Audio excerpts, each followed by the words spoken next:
Niños, que empiece la presentación de maquetas. Maestra, yo hice este supervolcán. Ah, sí, pues yo hice 2 volcanes. Maestra, yo hice un volcán chiquito, pero va a ser kaboom. Ay, el mío es una pirulita. Quiero ver la demostración. Sí, Miss. Maestra, mi volcán se llama Mini Boom. Y vea, está hecho de tierra. Ok, Emilio, vamos a ver. Vamos a hacer que haga erupción. Muy bien, aléjense, guarden su distancia.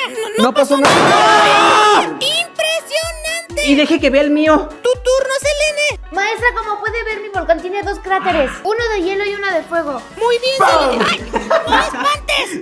¡Aléjense, guarden su distancia! Ni hace nada. A ver. ¡Ah! ¡Dios santo! ¡Aguabonga! Ya, Selene, active el otro volcán. Sí, mi, si quieren ver cómo se Kaboom, vayan a ver el video largo. Dándole clic aquí abajito.